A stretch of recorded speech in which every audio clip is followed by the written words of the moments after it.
Did you know that nearly half of everything you do every single day isn't the result of conscious decision, but is actually just a habit? Let that sink in for a moment. You are, to a massive degree, a collection of your automatic routines. And that, right there, is why today's conversation is so incredibly powerful. If we can understand our habits, we can truly understand ourselves. And more importantly, we can redesign our lives. Welcome, everyone, to another profound episode of Daily English Talk. I'm Carl. And I'm Jessy. We are absolutely thrilled to have you here with us. On this channel, we dedicate ourselves to helping you practice genuine, real-world English in a way that sticks, much like a habit itself. That's our core mission. If you find value in our conversations and want to continue this journey with us, please remember to subscribe to our channel and give this video a like. That simple action on your part provides us with immense support and helps our community grow. We are deeply thankful for your participation. Now, let's dive straight into today's captivating topic, the language and nature of our habits. We're going to explore how to articulate everything we do on a daily and weekly basis, our deeply ingrained routines that shape our existence. Absolutely, Jessy. So, Jessy, it's an absolutely spectacular day outside. Wouldn't you agree? Oh, without a doubt, the sun is beaming down brilliantly. I absolutely adore days like this one. It generally lifts my spirits and fills me with a sense of joy. I share that feeling entirely. It's invigorating. Tell me, did you make your way to the studio directly from your home this morning? I certainly did. I walked the entire distance, and the journey was wonderfully pleasant. I observed so many individuals out enjoying the park, soaking up this beautiful weather. That does sound incredibly lovely. I also walked here today. I frequently listen to music during my walks. It sets a perfect tone for the day. What genres of music typically accompany your journeys? My go-to is almost always pop music. I find it so uplifting and incredibly easy to sing along with. It makes the walk feel like less of a commute and more of a personal concert. That's an excellent choice. I'm quite fond of pop music as well. However, I must confess that during my morning preparations, I sometimes switch over to listening to the news instead. The news? That sounds remarkably serious for the early hours of the morning, Carl. I am aware it might seem that way, but I have a strong desire to stay informed about current events happening around the globe. It makes me feel connected. Well, that is undoubtedly a commendable habit. Perhaps I should consider adopting that practice myself. It's certainly a possibility. So, what are your intentions for after we conclude our recording session today? Once we're finished here, I am considering heading to a local cafe. I have a powerful craving for a beautifully crafted cup of coffee and perhaps a delightful slice of cake to go with it. Oh, that sounds absolutely ideal. Would you mind terribly if I joined you? Of course not, my friend. You are always more than welcome. The more, the merrier. Excellent. Now I have something truly wonderful to look forward to after we finish the show. And on that happy note, we have a truly fantastic topic to present to our wonderful viewers today. We certainly do. We are going to engage in a deep and meaningful discussion about habits. Habits, much like my apparent habit of spontaneously inviting myself along for cake. Precisely like that. But also, we'll explore many other, more common habits that fill our lives. So, Carl, let's begin this conversation about habits.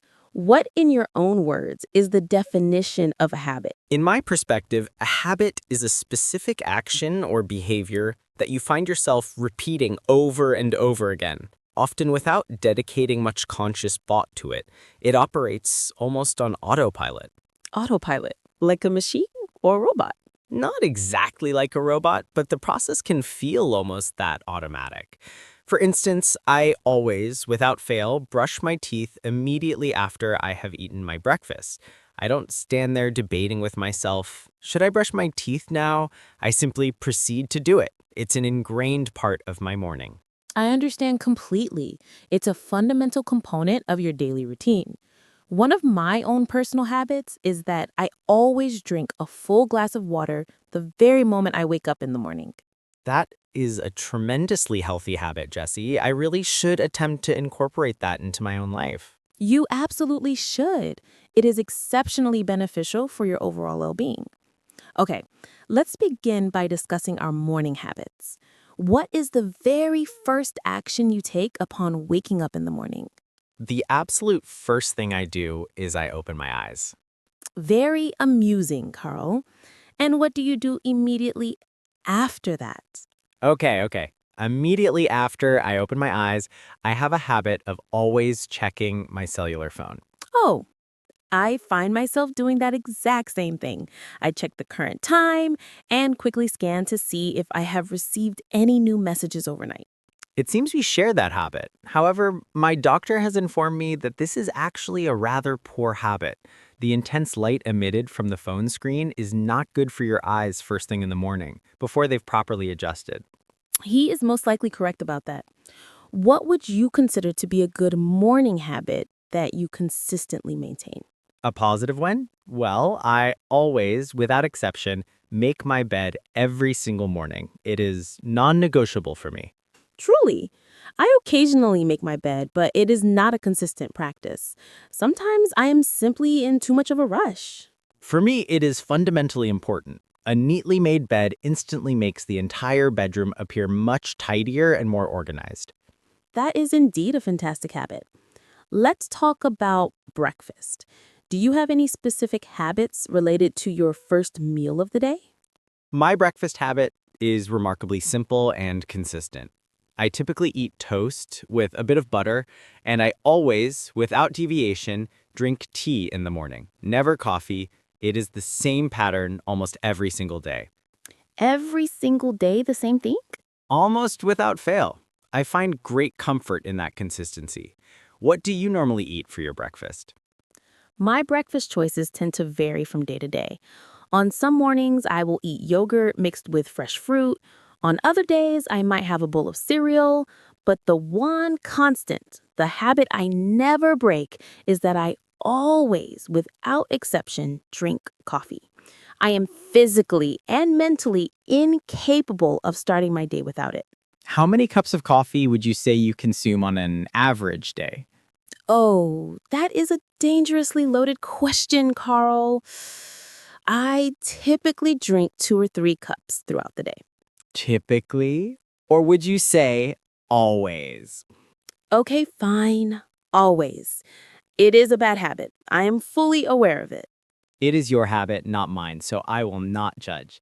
Now, tell me about your commute. What is your habitual method for traveling to work? I generally walk to work. My office is located a comfortable and short distance from my home. That is a wonderful habit to have. Walking is tremendously healthy for the body, and it is also completely free, which is an excellent bonus. Yes, it truly is. What about you? What is your standard method for getting to your workplace? I usually take the public bus, but I have a specific exception for Fridays. On Fridays, I often choose to drive my own car. Why specifically on Fridays? What is the reason behind that variation? Because after I finish work on Friday, I frequently go to the supermarket to do my major shopping for the week. It is far easier to transport all the groceries when I have my own car available. Ah, that logic makes perfect sense. So that is a weekly habit for you then. Exactly. It is a routine tied to the specific day.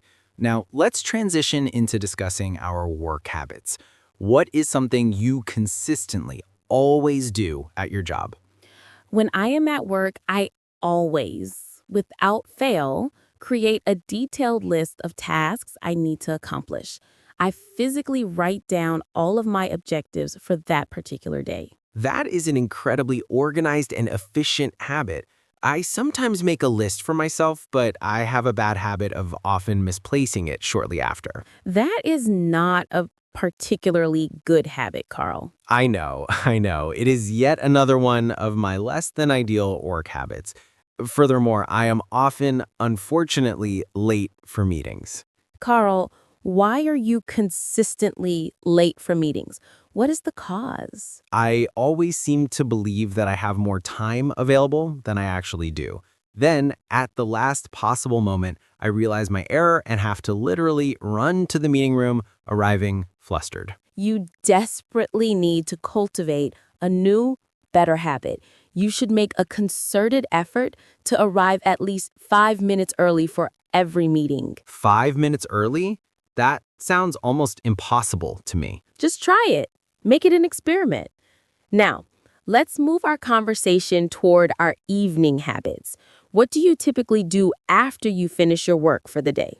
After work, I usually feel quite tired, so I always allow myself to just sit on my sofa for a full 10 minutes and consciously do nothing at all. I simply decompress. That sounds incredibly nice and restorative. I should really try to implement that practice into my own life. After my designated 10 minutes of rest, I often go to the gym for a workout. You go to the gym after a full day of work? That is genuinely impressive. I never, and I mean never, go to the gym. Never? What do you do for physical exercise then? My primary form of exercise consists of walking to the kitchen and walking to the bus stop. That's the extent of it. Carl, that does not qualify as real, dedicated exercise. I know. I am fully aware. It is a very bad habit of mine.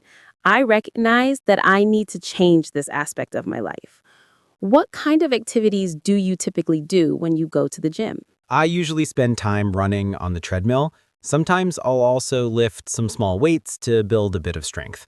After my gym session, I head directly home and proceed to cook my dinner. You cook your own dinner every single day? I do not cook very often.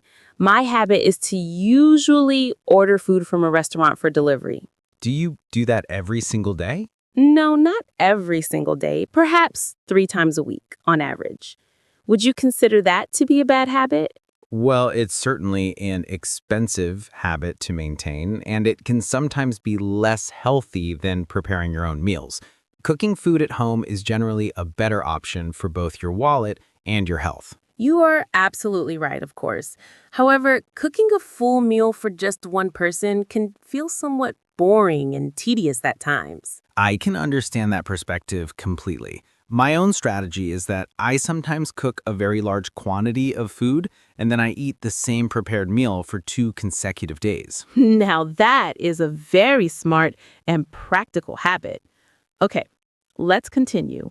After I eat dinner, I always immediately wash all of the dishes. I have a strong aversion to leaving dirty dishes sitting in the kitchen sink. I, on the other hand, have a completely different habit regarding this. I often leave the dirty dishes sitting in the sink overnight. I wash them all the following morning. Jessy, that is a terrible habit. I know it is, but it is the habit I have developed for myself. So after the dishes are handled, what do you normally do? I usually engage in some form of relaxation. I often watch an episode of a TV series or sometimes a full movie. What kinds of movies do you prefer to watch? I usually choose to watch comedies. I genuinely love to laugh and feel happy. What do you typically watch for entertainment? I often watch various sports games, football, basketball, but sometimes I prefer to watch documentaries, particularly ones about animals and the natural world. That does sound quite interesting. Do you have any specific set habits that you practice just before you go to sleep at night? Yes, I adhere to a very consistent pre-sleep routine. I always brush my teeth, that is a given. Then I read a physical book for approximately 15 minutes before I turn out the light. That is an exceptionally good habit to have. Reading a book is known to help calm the mind and prepare the body for restful sleep. I also make it a point to read something before I go to sleep. What do you typically like to read? I usually read fiction novels, often light and funny stories. However, I must confess to another bad habit. I sometimes find myself checking my phone when I'm already in bed. That is a bad habit, for sure. The light from the phone screen is scientifically proven to be disruptive to your natural sleep cycles. It seems we both share this particular bad habit. We should make an effort to change this. Let's make a promise to each other right now. No phones in bed. Okay, I promise I will try it for one night. Only for one night. Well, it's a start. Now, let's broaden our discussion and talk about our weekend habits.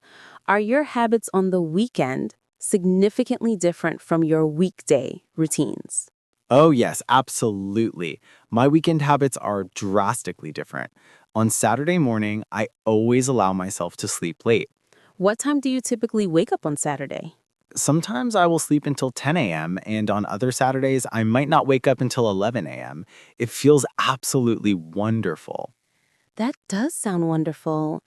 My own habit is that I wake up at 8 a.m. consistently, even on the weekends.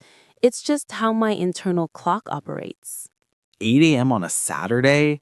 That is far too early for my liking. It feels perfectly normal to me. After I wake up, I enjoy having a slow, leisurely morning. I drink my coffee and I read the news at a relaxed pace.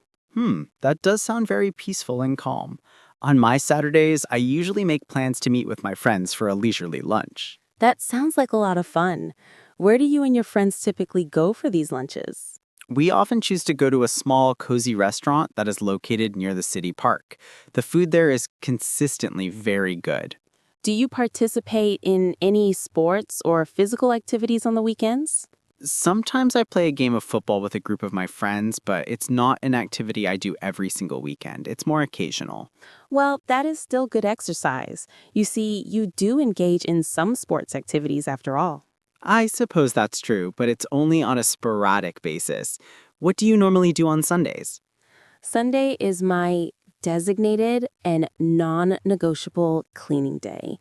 I always thoroughly clean my entire apartment from top to bottom every single Sunday. Every single Sunday? You are an incredibly organized person. I must admire that discipline. I simply prefer living in a clean and orderly home. I vacuum all of the floors, I scrub the bathroom, and I wash all of my clothes. What is your cleaning habit? I clean my apartment only when it becomes visibly dirty to me. That might happen approximately once every 2 weeks, sometimes even less frequently. I suppose that is a habit in its own way, albeit a less strict one. I suppose we can call it a habit of a sort. Now, let's delve into the topic of our bad habits. We all have them after all. This is my favorite subject to discuss. I have a great number of bad habits I can share. For example, well, I often have a habit of biting my fingernails. When do you typically find yourself doing that? Usually when I am watching a particularly suspenseful or scary movie, or sometimes when I am deeply concentrating and thinking about a difficult problem. I can understand that impulse. I sometimes catch myself doing that as well. But you seem to have so many good habits, Carl. It is surprising. Nobody is truly perfect, Jesse. I have another bad habit to confess. I often and quite easily lose my sunglasses. How many pairs of sunglasses would you estimate you have lost? Perhaps 5 or 6 different pairs just this year alone. That is a significant number. That qualifies as a very expensive bad habit. I am painfully aware of that. What would you say is your most financially costly bad habit? My most expensive bad habit is undoubtedly buying a coffee from a specialty coffee shop every single day.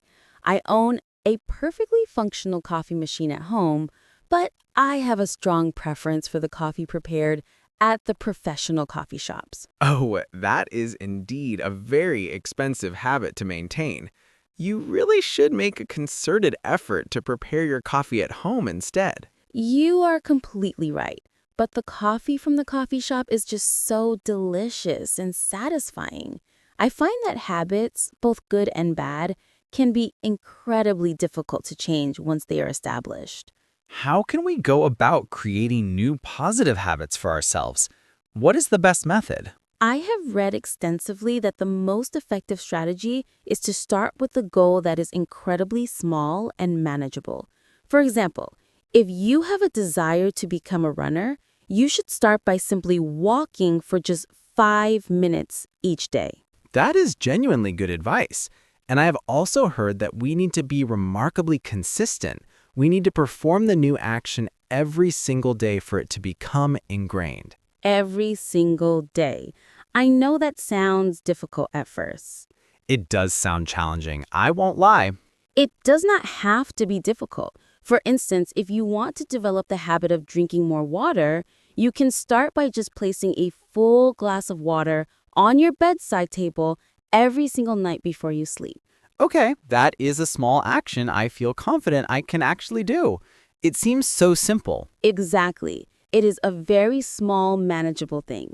And if you want to cultivate a habit of reading more books, you can commit to reading just one single page every night before you go to sleep. Just one page? Yes, I believe I can manage that.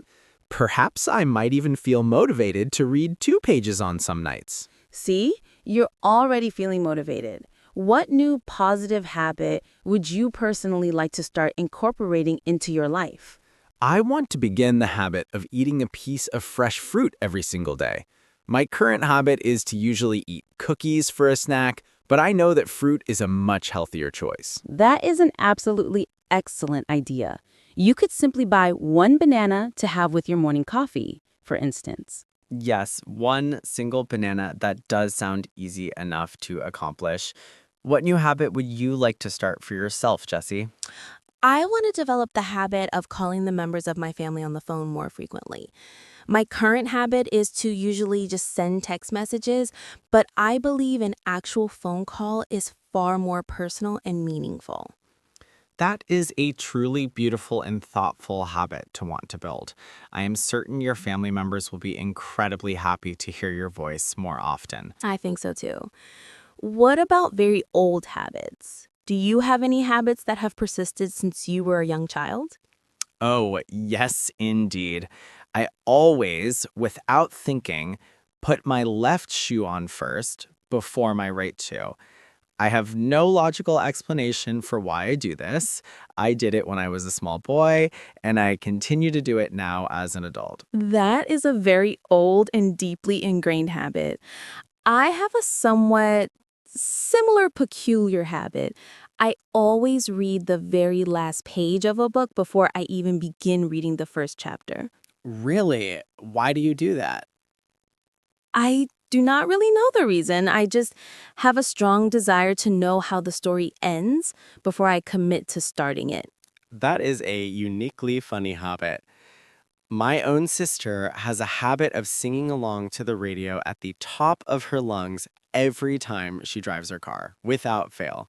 I actually do that as well. It is a tremendously fun and joyful habit to have. So, you see, some of our habits are simply fun and bring us joy. Some are healthy and beneficial, and some can be, unfortunately, expensive or detrimental. The important thing is that we have the power to change our habits if we truly desire to do so. We simply need to start with a very small, manageable step. I am feeling genuinely motivated now after our conversation. Tomorrow, I will make a point to eat one banana and I will drink one full glass of water, and I will make a concerted effort not to look at my phone while I am in my bed. It is a deal. Perfect. Let's check in with each other next week to report on our progress with these new habits. That sounds like an excellent plan.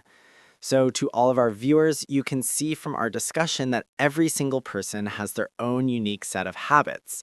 Talking about them and describing them in English can be quite easy and natural. That was a wonderfully productive and insightful talk about our habits, Carl.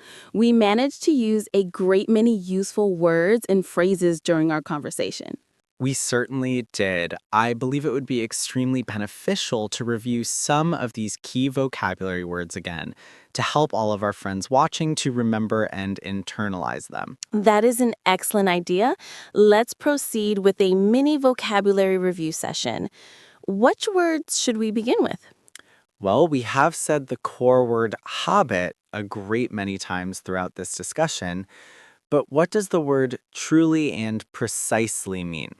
A habit is a specific behavior or action that you perform regularly and, for the most part, automatically. You do not dedicate a significant amount of conscious thought to it each time you do it. For example, Carl, what is a personal habit of yours that demonstrates this? My habit is drinking a cup of tea every single morning. I do not actively decide to do it anew each day. I simply perform the action automatically. It is a deeply ingrained habit. That is a perfect example. It is very much like a routine action that is performed on autopilot. Brushing your teeth is a classic habit. Tying your shoelaces is another common habit. Can a habit be both positive and negative?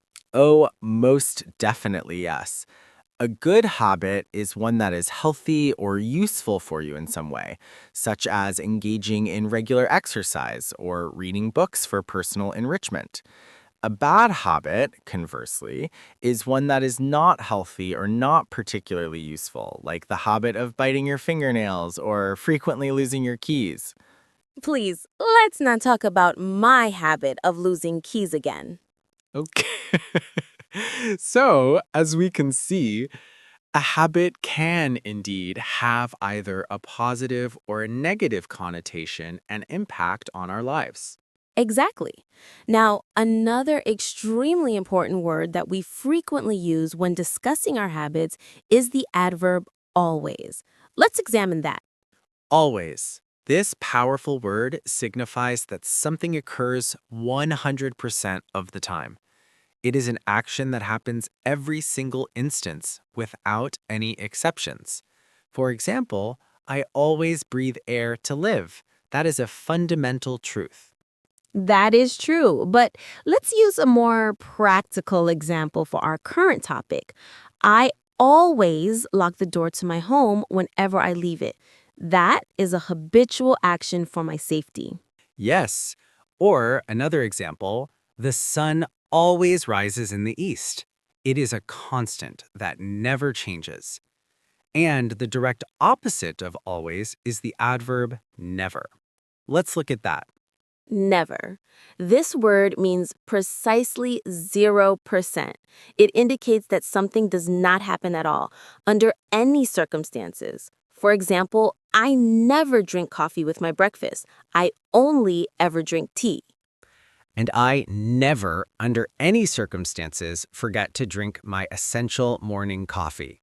For me, it is an absolute impossibility. So we can see that always and never are both very strong, definitive words. However, in natural conversation, we often prefer to use softer, more flexible words such as usually. Ah, usually. This is an incredibly useful and common word. It signifies that something occurs most of the time, but not necessarily on every single occasion. Perhaps it happens around 80 or 90% of the time. So if I were to say, I usually take the bus to work, what is the precise meaning of that statement? It means that you take the bus on the vast majority of your workdays, but there might be occasional exceptions. For instance, if the weather is exceptionally nice, you might choose to walk instead. Or if you have an errand to run, you might drive your car on that particular day. Your explanation is perfectly correct. So it is not an absolute always, but it is a very common and predictable occurrence. What about the word often? How is it used? Often signifies that something happens many times. It is a frequent occurrence, but it may not happen with the same high regularity as something described by usually. For example, I often go to the cinema to watch movies. This means I go on many different occasions, but it is not a fixed activity for every single weekend. I understand completely. So I could say, I often meet with my close friends on the weekends. It is a common social activity for me, but it does not necessarily happen on each and every weekend. Yes, that is the correct usage. And then we have the word sometimes. This word indicates a frequency that is less than often. It means that an action happens on certain occasions, but it is not a regular or predictable event. Perhaps it happens about 50% of the time. For example, I sometimes eat a piece of chocolate for my dessert. I do not do it always, but I do it on occasions when I'm craving something sweet. And finally, for our review, let's discuss the noun routine. This is another very important word in this context. Routine. This is an excellent word to know. A routine is essentially a plan or a sequence composed of several of your habits performed in a particular order. Can you provide us with a clear example of a personal routine, Carl? Of course, my morning routine is as follows. First, I wake up. Then, I always brush my teeth without fail. After that, I usually make my bed to tidy the room. Then, I often drink a hot cup of tea. Finally, I sometimes read the news on my phone if I have a few extra minutes. That is a wonderful, clear example. So a routine is the specific order in which you perform your various habits. My own evening routine is I always cook my own dinner. I usually watch some television afterwards to unwind, and I often read a few pages of a book before I always go to sleep. So to summarize this point, a habit refers to one single repeated action. A routine is a collection of several habits organized together in a specific sequence. That is a perfect and concise explanation. Let's practice with one final pair of words. We discussed the concepts of healthy and unhealthy habits. Healthy describes something that is good for your physical body and your mental state. For instance, regular exercise is a healthy activity. Eating plenty of vegetables is a healthy dietary choice. And conversely, unhealthy describes something that is not good for your body or your mind. For example, smoking cigarettes is an unhealthy habit. Eating an excessive amount of sugar is also considered unhealthy. So to all of our viewers, can you try to construct a sentence using these valuable words? For example, you could say, my healthy habit is that I always go for a walk in the evening. Or, my unhealthy habit is that I sometimes eat fast food for lunch. Those are great example sentences. Let's all make an effort to try and create sentences like these in the comment section. So, to provide a quick review, we have discussed the words habit, always, never, usually, often, sometimes, routine, and the adjectives healthy and unhealthy. These are all exceptionally useful words for describing your daily life and activities. Try to use these words when you write your answers in the comment section below. Yes, knowing and actively using these words is a very, very good habit for anyone who is learning the English language. It is indeed a tremendously good habit to cultivate. Well, Carl, we have been talking for a very long time now about the fascinating topic of habits.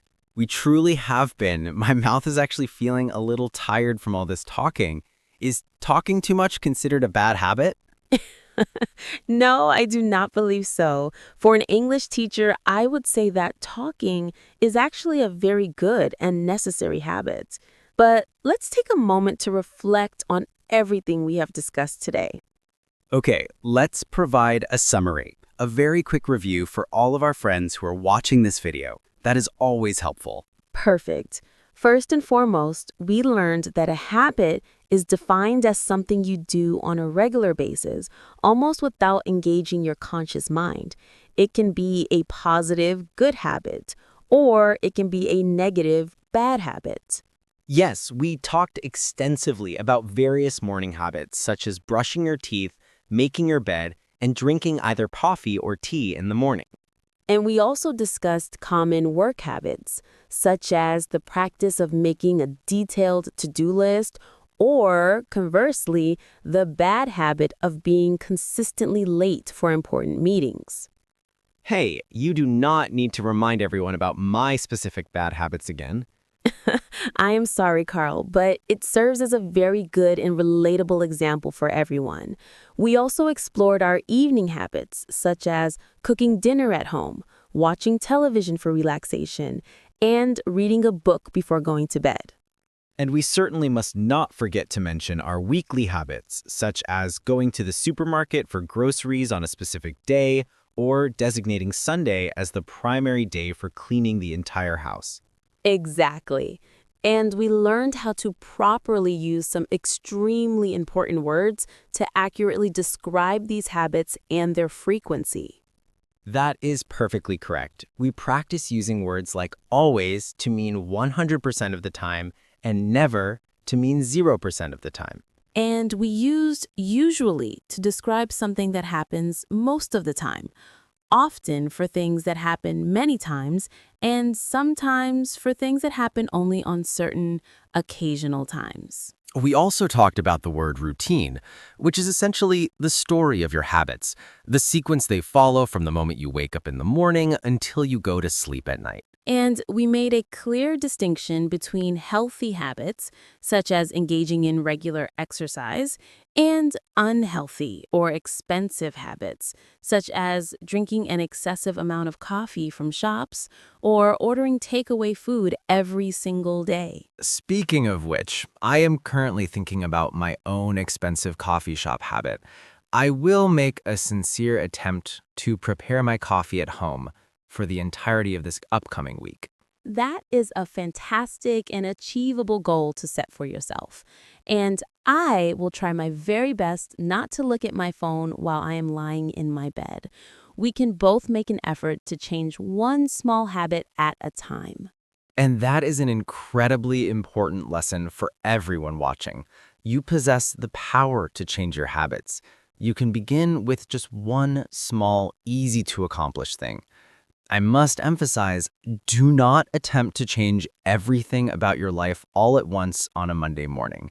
That approach is far too difficult and is likely to lead to failure. Just start with one single small thing. For example, commit to eating one piece of fruit every day, or commit to drinking one full glass of water first thing in the morning, or commit to reading just one page of a book each night. Small, consistent steps are genuinely the most effective way to build a new, positive habit that will last. So now the spotlight turns to you. It is your turn to speak and practice. We are very eager to hear from all of you. Yes, we have our special question of the day for you. This is the most important part of the video for your personal practice. Today's question is this: what is one good habit that you currently have, and what is one bad habit that you would like to change? Please take a moment to write your answer in the comment section below this video. It is incredibly good practice for your English skills. For example, you could write something like, My good habit is that I always study English for 10 minutes every single day. My bad habit is that I sometimes watch too much television. or you could write, my good habit is that I usually eat vegetables with my lunch. My bad habit is that I never go to bed at an early hour. Any answer you provide is a good and valuable answer. We are all here to learn and improve together, not to be perfect. We will make a point to read every single comment that you post. We genuinely love to read your answers and to observe your progress over time. It brings us great joy to be a part of your individual English learning journey. So please take just a moment of your time and write a sentence for us. Tell us all about your personal habits. And while you're there in the comment section, if you enjoyed this video and found it helpful, please give it a like by clicking the thumbs up button. That simple action helps other English learners just like you to find our channel. And of course, if you have not yet subscribed to our channel, Daily English Talk, please click the subscribe button and turn on notifications so you do not miss any of our future videos. We create and upload new videos every single week to help you practice and improve your English skills. Thank you so very much for spending your valuable time with us today. You are all wonderful and motivated students. Keep practicing consistently, keep learning new things every day, and please remember to always be kind and patient with yourself whenever you are learning something new, like a language. Yes, that is beautifully said, Jesse. Learning English is much more like a marathon than a short sprint. It's all about gradually building a strong and consistent habit of regular practice. That was a really beautiful way to phrase it, Carl. We are very much looking forward to seeing you all next time for another engaging session of Daily English Talk. Until then, take care and keep practicing.